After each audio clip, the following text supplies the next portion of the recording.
For 20 years since our marriage, I thought I had dedicated myself to serving my husband and mother-in-law. However, I was abruptly informed by my husband that we'll be living with my mother and sister from next month. To add insult to injury, my mother-in-law scorned me with, "Parasites from outside should go back to their own home." That's when I finally woke up. Understood. Then, I'll take my leave. With those words, I left the house the next day. But as furniture and appliances began to be moved out, and my husband and his family became furious upon hearing that I had moved into a new condo reputed to be worth $2 million, they came storming over. My name is Olivia Brown, 48 years old. I work in the accounting department of an air conditioning company. I live with William, 2 years younger than me, and my mother-in-law, and we have no children.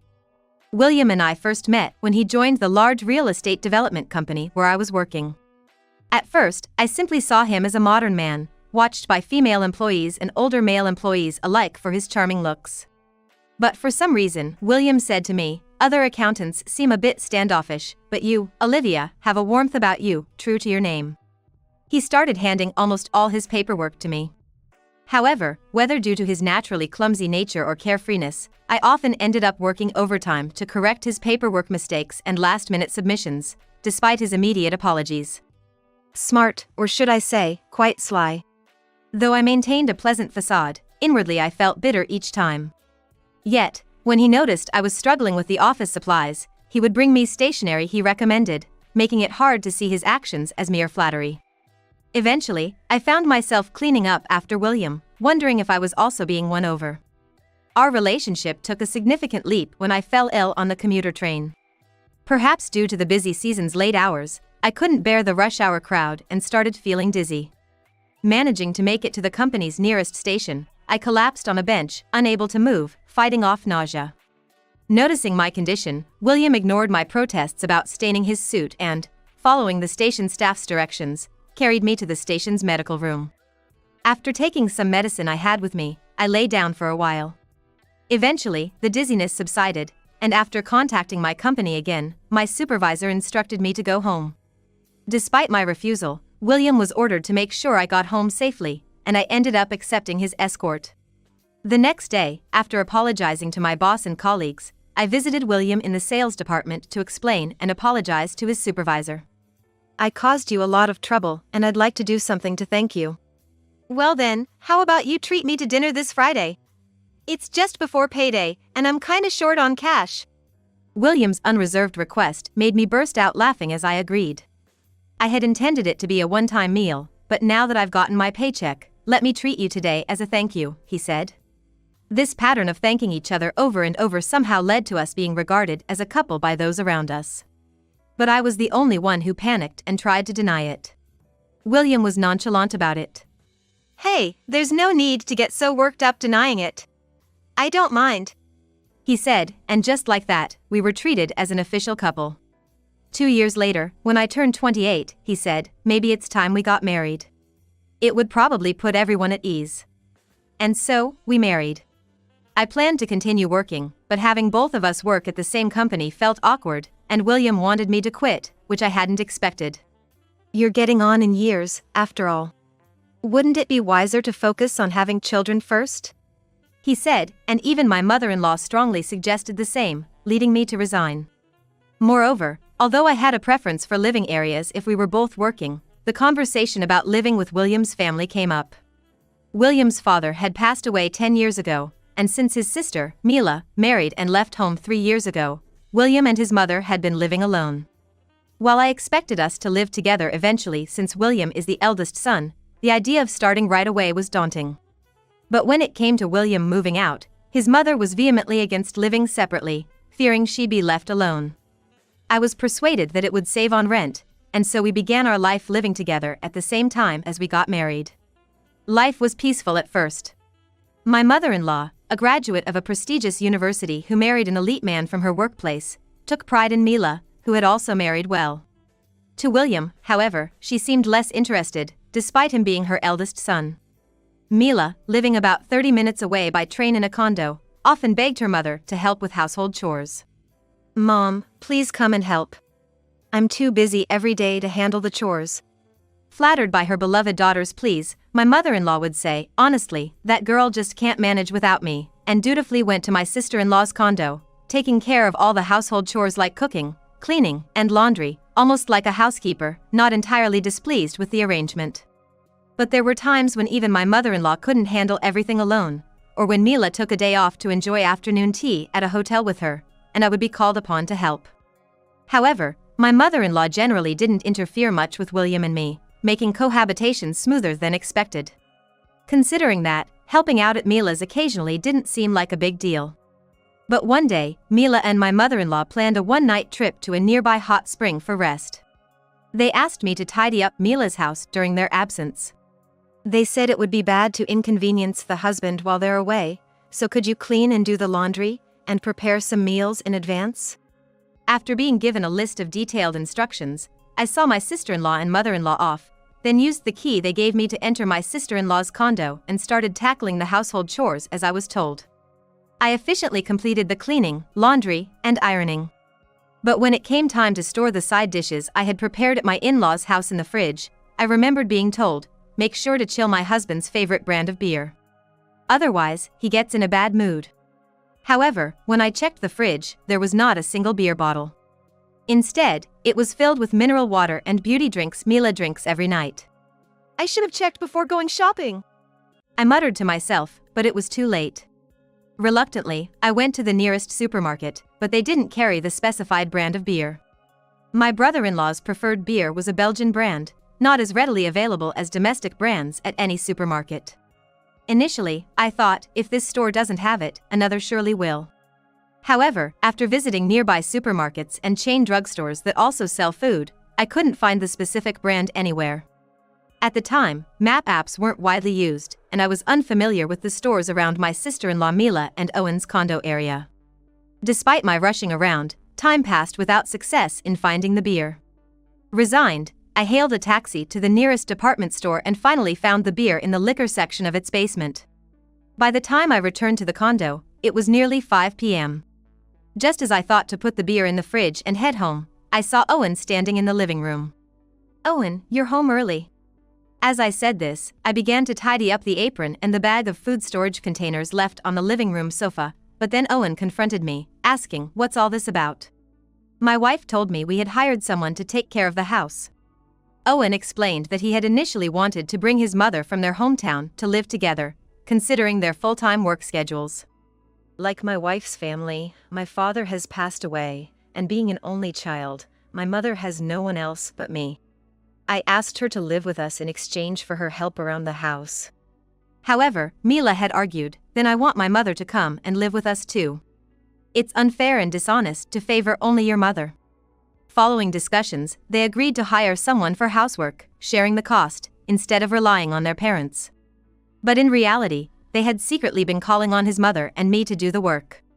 In reality, behind the scenes, my mother-in-law and I were secretly called upon to take care of the household chores. Upon discovering the truth, Owen immediately contacted Mila's cell phone. Fearing trouble, Mila and her mother rushed back from their hot spring trip only to end up in a huge argument with Owen, who demanded an explanation. It turned out that Mila had been using the money meant for household help on her own beauty treatments and leisure time with her mother. Eventually, my mother-in-law apologized, promising to be more careful in the future to settle the matter. However, it later came to light that Mila and her mother had been lavishing an attractive stylist from their favorite hair salon with expensive gifts and going out for drinks after. Given the previous incident, an enraged Owen refused any mediation attempts by his mother, leading to an inevitable divorce. Since Mila and Owen had only been married for about 5 years and their condominium was rented, there were no disputes over property division, and the divorce was finalized without alimony. The divorce and the workplace gossip became too much for Mila, who had been scouted by another company, leading her to change jobs concurrently with her divorce. But even in her new role, she struggled to build her career, taking out her frustrations on me, blaming me for all her life's setbacks. It's all Olivia's fault. If only you had handled things better, none of this would have happened. You've been the stumbling block in my life. Misguidedly blaming me, they started to hold me responsible. Moreover, as I was grappling with fertility issues, my mother-in-law mockingly said, "I wanted to see my grandchild, but from such a wicked woman, I could never have loved it." Maybe it's for the best. Overwhelmed by the injustice, I couldn't help but cry. What shocked me more was William's reaction to my tears. If you're going to cry and regret your sins now, why couldn't you have just done what my sister and mother said? I'm the one who should be crying because of your mistakes. Hearing that, I felt so devastated I almost stumbled. Because William's words meant that, despite everything, he genuinely believed it was all my fault. Essentially, there was no one in this house on my side. Realizing this, I immediately thought of divorce, but having quit my job to become a full-time homemaker, mentioning divorce wasn't something I could easily do. While returning to my parents' home was an option, moving back unemployed and imposing on my brother's family, who lived nearby, seemed unbearable. Plus, finding a job in the countryside that could support me was likely an insurmountable challenge. So, I resolved to endure the bitterness and focus first on securing my financial foundation. I quietly found a part-time accounting job using connections from my previous employment, convincing my mother-in-law and William by tearfully arguing. I can't bear being a stay-at-home wife when we're struggling to have children. Let me at least work part-time to help with the finances. Granted permission, I started working the following month. Despite knowing any lapse in household duties would invite scorn and possibly demands to quit my job, I persevered, pushing through fatigue and illness, refusing to compromise at work, and seizing every opportunity to improve. Of course, I made no compromises at work either, seizing every chance to improve, however slight, and continued to strive without missing any opportunity. This effort paid off when I was promoted to a full-time position within 2 years and, 5 years later, joined my current company at the invitation of a former supervisor, continuing to work hard. Then, one day, 20 years into our marriage, after dinner as I was washing dishes, William came into the kitchen and asked me to join him in the living room for a talk. It was unusual for him to seek me out, as he typically enjoyed his time with his mother, ignoring whatever I did around the house. Entering the living room, before I could even sit down, William abruptly announced, "This is already decided. Next month, we're going to live with my mother and sister." To my astonishment, his mother added, "My daughter says she needs to recuperate at home due to overwork at her new job. It's best if she recovers here, and we don't need an outsider freeloading off us." She then approached me, saying disparagingly, "A parasite like you should go back to your own home," gesturing dismissively as if shooing me away. My mother-in-law and William were smirking at me, trying to gauge my reaction, but inside I was thinking, this just saved me a lot of trouble, and I couldn't help but smirk to myself. Then, turning to both of them, I smiled slowly and said, "I understand everything you've said. So, I'll be leaving tomorrow afternoon," and with that, I retreated to my room, leaving the two of them looking as dumbfounded as I had been earlier. The next morning, after seeing William off to work, I waited for the second-hand goods buyer I had contacted the night before. My mother-in-law, unaware of what was happening, was taken aback by the sight of the unfamiliar men, but we quickly got to work regardless.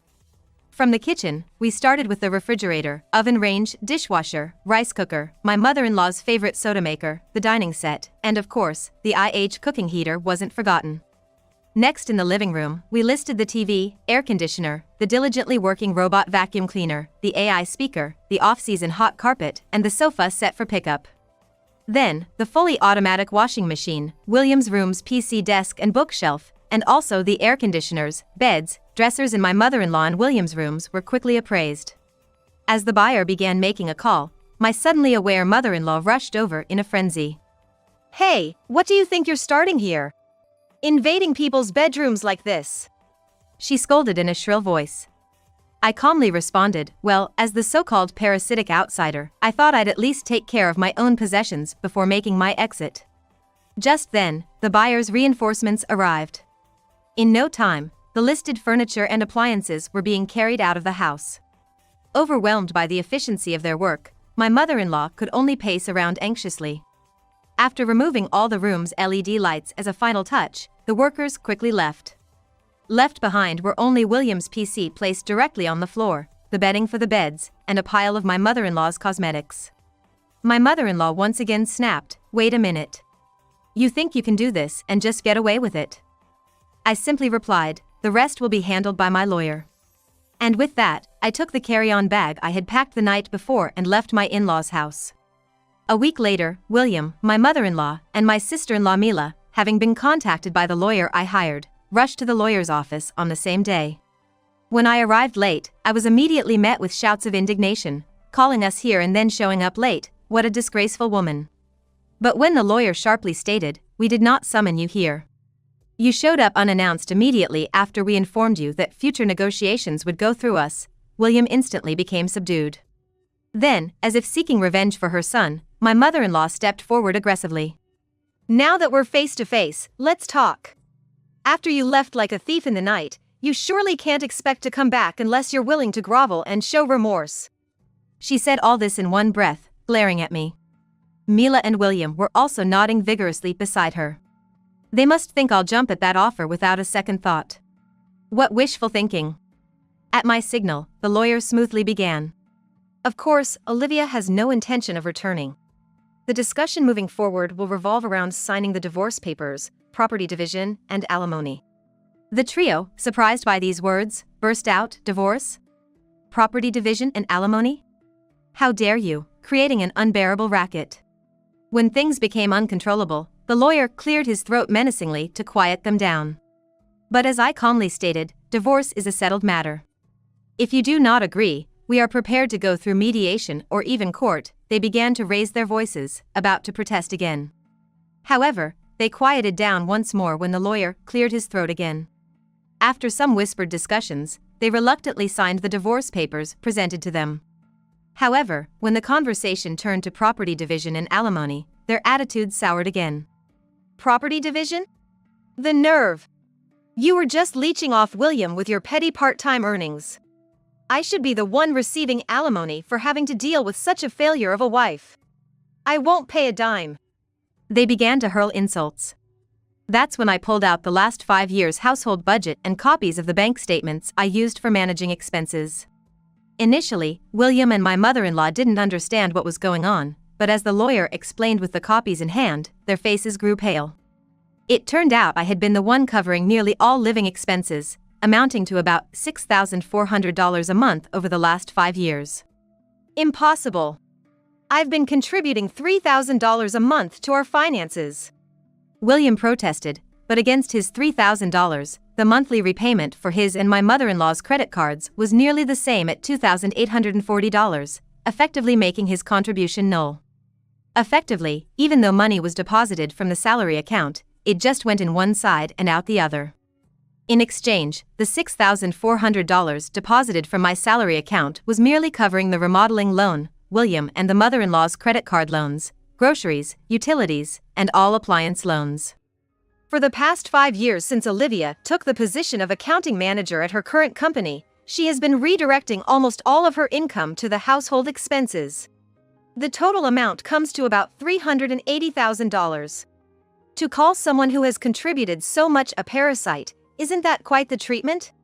The three of them were flipping through the copies with wide eyes, but what the lawyer stated was an undeniable fact. Realizing their disadvantage, the mother-in-law suddenly softened her tone. "Hey, Olivia, we were once wife and husband, mother-in-law and daughter-in-law, and sisters-in-law. Shouldn't we stop fighting and peacefully go our separate ways?" Her voice was smooth as silk. Sensing victory, I replied, "Indeed. Besides, I impulsively sold all our furniture and appliances the other day. Let's both act like adults and part ways amicably." Saying that, I asked the lawyer to draft the divorce agreement. We explicitly stated in the agreement that both parties would waive rights to property division and alimony.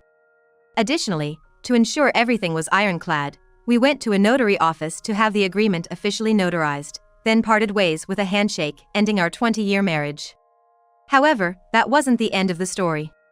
2 months later, my phone was bombarded with messages from the mother-in-law and William on the only social media account I hadn't blocked them on.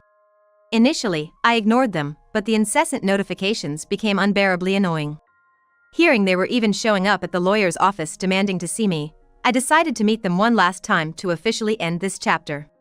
I arrived a bit early for the scheduled meeting, but William and the others were already there.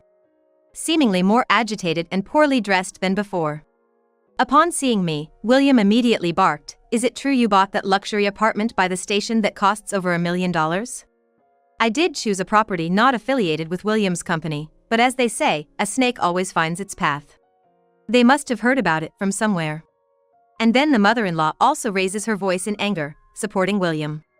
Where did you hide such money?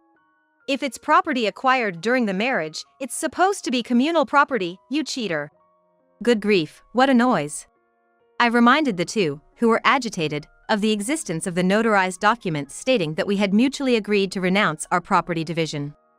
It seems they had completely forgotten anything inconvenient to them.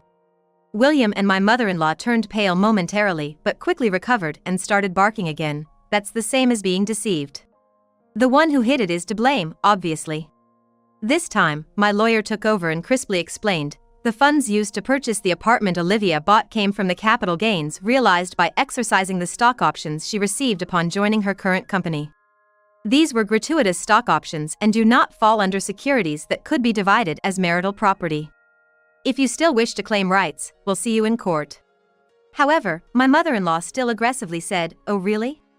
If that's your attitude, we'll see you in court for anything." Then, I will also formally request alimony from you.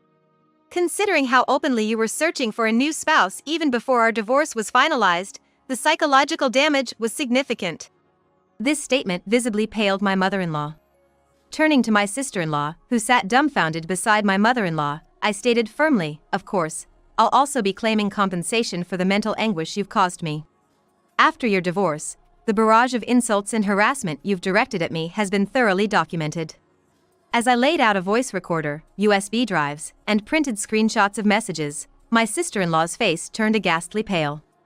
For the final blow, I smiled sweetly and said directly to my sister-in-law, "By the way, you're familiar with Amelia Williams, aren't you? She's actually the daughter of my immediate superior." As I maintained eye contact, her complexion turned even paler. In the midst of this turmoil, I had briefed my current employer's senior management to a certain extent about the situation and sought their advice. It turns out, my boss, Executive Williams, has a daughter named Amelia. She's a bright and lovely young woman I've met several times at company BBQs and other events. However, Amelia has been on medical leave due to mental health issues, exacerbated by relentless harassment from her superior at the company where she started working after graduate school. And that superior was my sister-in-law. After my boss and Amelia's mother divorced when Amelia was in elementary school, they've had no contact with each other since then. So, when Smith asked if I could spend some time with Amelia, helping her with shopping and meals for a change of scenery, I was more than willing to help. While most of our conversations revolved around listening to Amelia's experiences, I was stunned when my sister-in-law's name came up. At the same time, I found out that my sister-in-law's supposed medical leave was a complete lie. In reality, her treatment of Amelia had become a problem at work, and she was under a home standby order. This was bad news. I had to rush into preparing for a divorce as soon as possible. Because if my sister-in-law were to be demoted or fired, she would undoubtedly come to live with us at the in-laws' house. Then, it was clear that I would be put in an even more difficult position, both financially and mentally. As I was pondering how to initiate a divorce in my favor, being ousted by William and his mother turned out to be a blessing in disguise. I went to the trouble of conspicuously selling off the furniture and appliances first. The creation of a fair settlement agreement relinquishing claims to property division and alimony was, of course, due to the employee stock options I had. Given William and his mother's wastefulness had left us with hardly any savings, a strict division of assets would have resulted in me shouldering the majority of the costs. And without any substantial assets, winning an alimony judgment would guarantee nothing. Hence, it was necessary to play up the living expenses card before waiving the property division to make sure I came out on top. Finally, William, his mother, and his sister came to realize everything.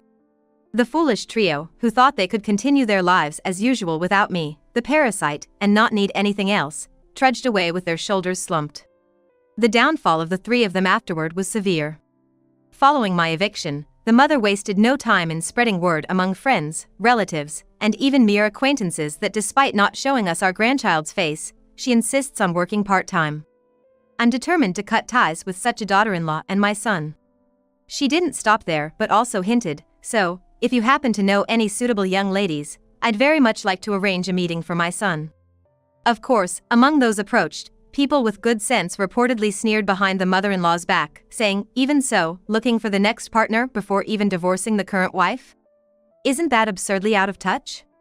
Moreover, to impose such conditions, how highly does she think of her son?"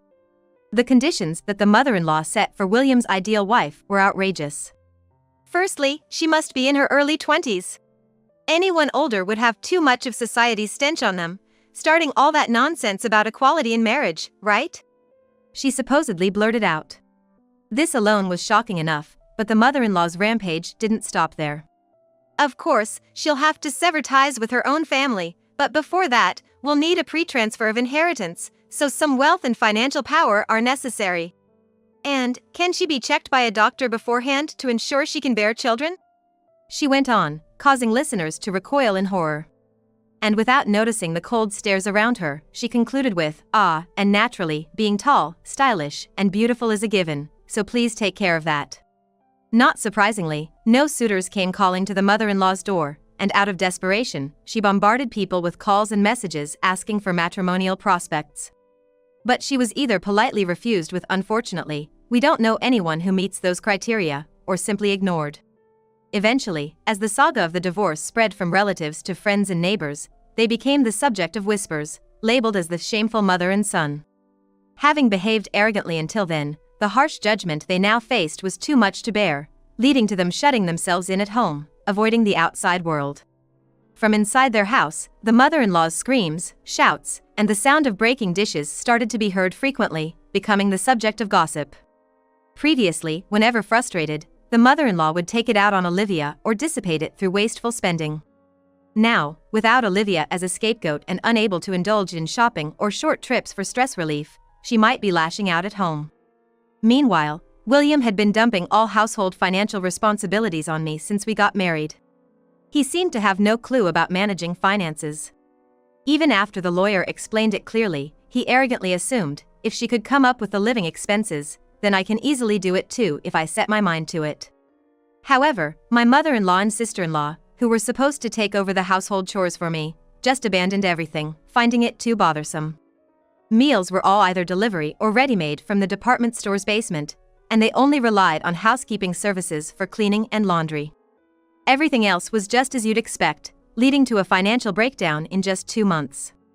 The credit card I had given my mother-in-law for living expenses was quickly confiscated, and meals were reduced to toast and coffee for breakfast, instant noodles for lunch, and discounted items for dinner.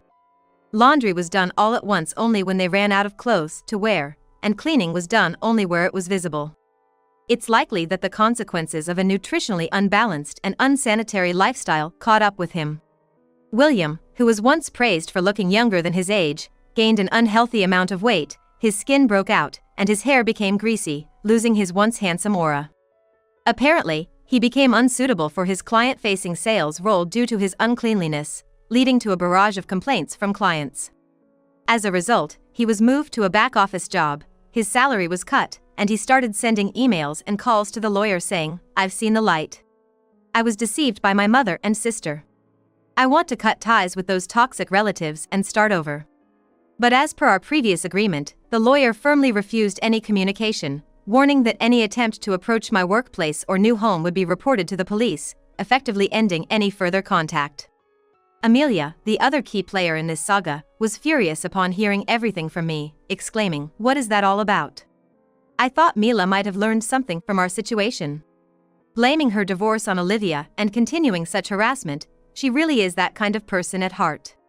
After contacting her company, where she had been on leave, to express her intention to resign, she was called in and asked about the reasons for her decision. There, Amelia declined by saying, "This is a personal matter and doesn't directly relate to company operations." However, she then went on to spill everything about this incident to human resources and administration. After ensuring that those present were taken aback by her story, Amelia stated, "Even regarding my own situation, there must have been areas where I was not perfect. I had hoped we could come together, learn from each other, and strive for the company's betterment if there was genuine remorse. However, I cannot see that happening."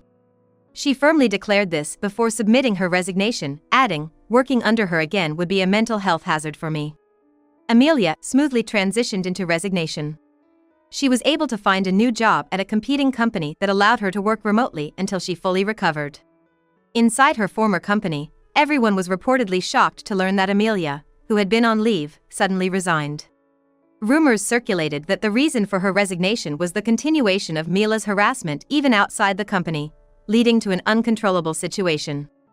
Among the juniors and colleagues who admired Amelia, known as one of the leaders among the young staff, many started to consider their future and consequently left the company for new opportunities. Seeing the significant loss of promising young talent, the company's senior management hastily convened discussions and reportedly issued a final ultimatum to Mila, stating, "After your home standby period is over, you will be transferred to a subsidiary in another state. We only want to hear yes as an answer." Despite Mila's resistance, claiming the punishment was unfair, she was subtly threatened with dismissal and reluctantly transferred to a regional subsidiary. Upon arrival, she found that rumors had already spread, leading to her complete isolation, with no one, not even for work-related conversations, willing to engage with her. Desperate, she reached out to William and her mother, only to be harshly rejected and blamed for the situation. "We don't need an unemployed person coming back here. Who do you think caused all this?" "Exactly. You were the real plague, the true parasite," she was told. Now, she continues to work in obscurity at the subsidiary, shunned by everyone. Meanwhile, after finalizing my divorce from William and wrapping up the entire ordeal, encouraged by Amelia, I remarried Mr. Smith, the executive, after about half a year of living together. Despite my initial reluctance, considering my 20-year marriage with William, Amelia convinced me by saying, "I know I'm his daughter, but marriage can be a wonderful thing depending on the partner. Dad might be older, but he's a real catch." Indeed, I've found more happiness and laughter in this short time with Mr. Smith and Amelia than in the decades with William. Having the freedom to live authentically and share that with a partner is truly a blessing. Sometimes, I think if only I had made the decision sooner, I might have some regrets. But dwelling on the past and wasting the time that remains seems far more wasteful. Moving forward, I'm determined to cherish the peaceful life with my new husband and daughter.